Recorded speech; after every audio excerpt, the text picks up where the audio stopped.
Et ça, j'y crois fortement, comme l'ensemble de cette liste, et je salue tout particulièrement, bien sûr, l'ensemble des têtes de liste de la Bretagne administrative, que ce soit Émile Granville dans le 35, Jean-Yves Calac dans le 22, Christian Derrien dans le 56, mais aussi, et tout particulièrement, Jacques Philippot, que j'ai pas eu encore l'occasion d'avoir au téléphone directement. J'ai eu Jean-Claude Rivala le jour où la liste a été déposée en Pays de Loire, mais je veux dire, quel exploit! Parce que non seulement d'avoir 90 candidats sur la Bretagne administrative, mais en plus d'en avoir près de 110 sur les Pays de Loire, d'aller se dévouer d'être candidat en Sarthe, en Mayenne, en Vendée, pour faire en sorte qu'il y ait une véritable liste B5 Bretagne à 5 départements, Bretagne historique avec Nantes en Bretagne, et ben ça mérite le coup de chapeau. Et moi j'aimerais qu'on applaudisse très fort Jacques Philippot et tous les colistiers et les colistières qui ont fait ce travail, parce que ça n'a pas dû être ça, mais ça n'a pas dû être facile. Ça n'a pas dû être aisé, et je crois que ça ressemble justement à cette volonté qu'on affiche, parce que trouver 200 candidats en Bretagne, c'était un exploit. De le faire de cette manière-là et d'avoir la volonté d'aller jusqu'au bout, c'est déjà une réussite. Et ce qu'on a entrepris aujourd'hui en Bretagne est une réussite, parce que les mots aussi ont été dits tout à l'heure. Je ne vais pas être trop long, mais c'est vrai que c'est un pas historique qu'on est en train d'accomplir, qu'il y a un mouvement qui est en train de naître en Bretagne.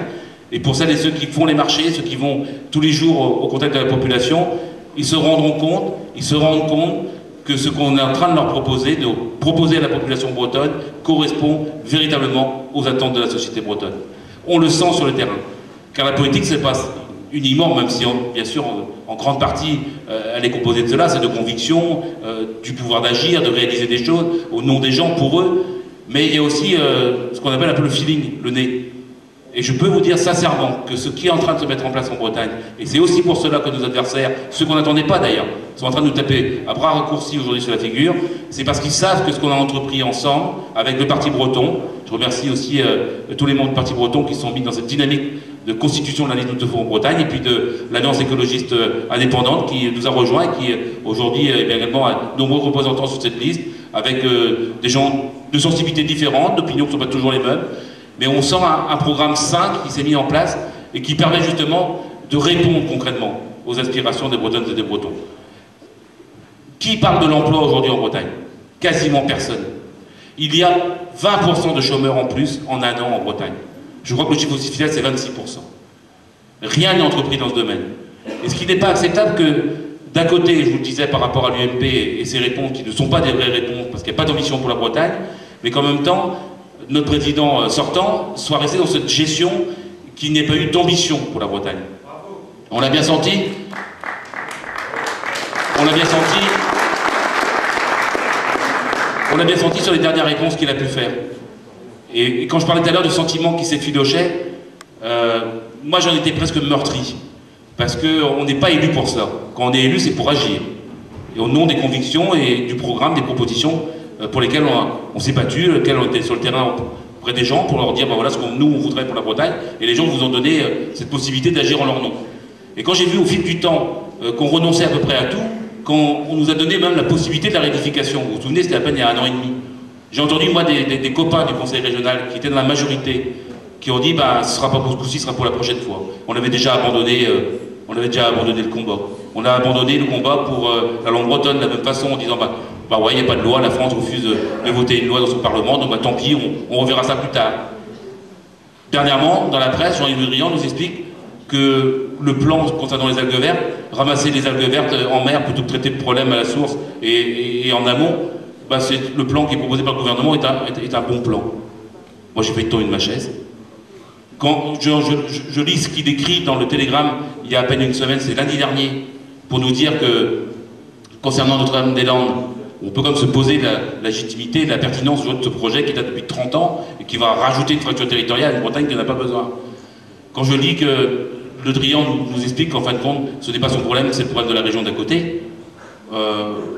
ça commence à devenir un peu inquiétant, quoi. Alors si le but est simplement que de se faire réélire parce qu'il y a une réforme territoriale qui arrive et qu'en 2014 on va rebattre les cartes, qu'on va faire un peu des conseils territoriaux et des élus territoriaux qui vont siéger dans les assemblées, on ne sait même plus leur nom, qu'elles soient départementales ou régionales, avec une région qui devra encore plus petite qu'elle l'est aujourd'hui, sans véritable pouvoir financier ni de légitimité. Non, on n'est pas là pour ça. On est là pour une Bretagne qui avance, une Bretagne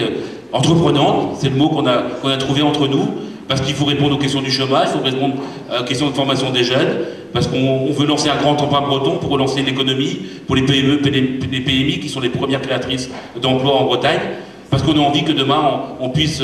mettre de l'argent dans le capital de certaines sociétés qui jouent un rôle d'aménagement du territoire en Bretagne, comme Entremont. J'ai cité ce cas-là il y a quelques jours à Landerneau, lors d'une conférence de Hervé Desbornes sur la crise financière et la banque. On a envie d'une Bretagne qui soit solidaire, parce qu'aucun d'entre nous fait partie de ceux qui laisseraient une Bretagne avec des gens de côté, sur le bord du chemin et le bord de la route, parce qu'on ne veut pas non plus une Bretagne avec des fractures territoriales, où on ne vivrait pas de la même façon, les mêmes droits, parce qu'on s'est battu, je vois Christian Darien dans cette salle, qui se bat pour faire en sorte que demain encore on puisse continuer à scolariser les enfants de moins de 3 ans dans les écoles maternelles, tandis qu'un maire socialiste à Quimper fait exactement le contraire, et fait toutes les écoles du centre-ville, avec l'appui des Verts au conseil municipal de Quimper. Voilà la réalité aussi politique de la Bretagne. Il y a ceux qui disent et il y a ceux qui font. En tout cas, quand on dit une Bretagne solidaire et qu'on dit qu'une Bretagne ne doit pas connaître une structure territoriale, nous ne sommes pas non plus, comme on a pu l'entendre pendant de nombreux mois, de nombreuses années dans l'hémicycle du Conseil régional, ne faisons pas partie de ceux qui continuons en plus à se plaindre et à geindre. On sait que l'État a des responsabilités, on sait qu'il ne nous est pas favorable, mais au lieu de rester à le contempler et dire vous êtes méchants avec nous, on est là dans une force de proposition. Et la force de proposition, c'est de maintenir des services publics de qualité partout en Bretagne. La Catalogne l'a fait, pas de plateau chirurgical à moins d'une demi-heure ou de maternité de tous habitants de la région catalane. C'est des choses qui existent en Catalogne, c'est des choses qui existent dans d'autres régions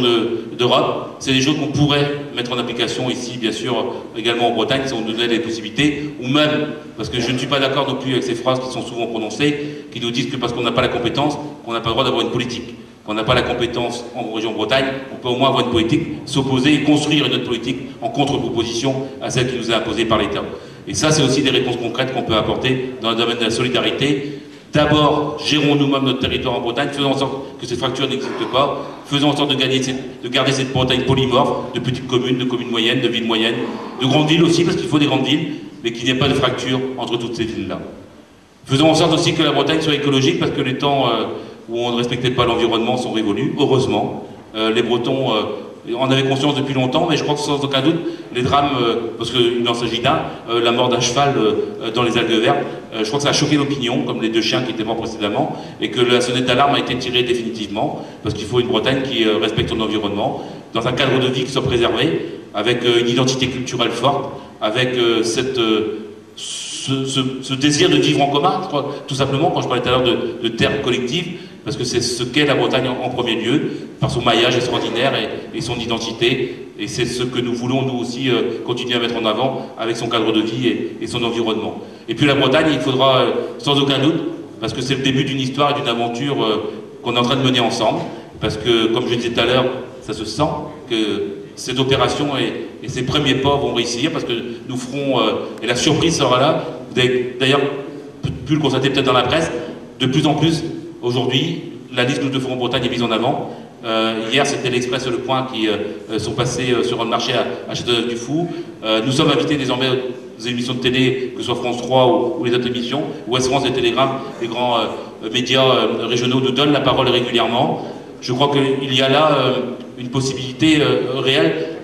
de montrer que la Bretagne doit disposer de pouvoirs supplémentaires, une émancipation, et c'est le mot qu'on a trouvé, une Bretagne émancipée, comme on passe d'un âge à un autre, lorsqu'on est aguerri et qu'on a confiance en soi. Et bien la Bretagne de demain, elle sera une Bretagne émancipée, parce que c'est celle, tout simplement, qui s'imposera comme une nécessité pour la France, parce que la France ne pourra pas rester dans ce centralisme,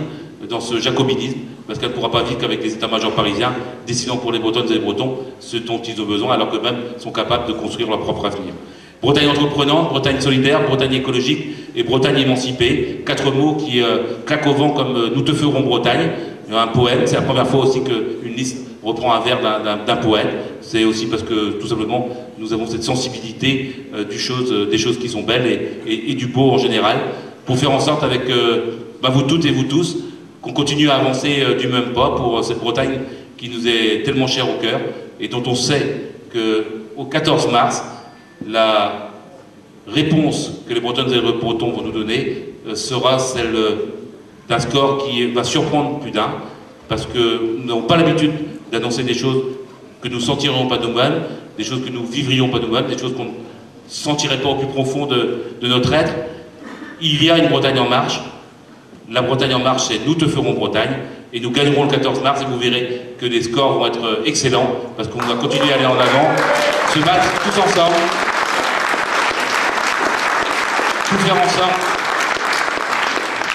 pour faire en sorte d'avoir des élus demain, après le 21 mars, à la région Bretagne. Merci, bonne soirée à toutes et à tous.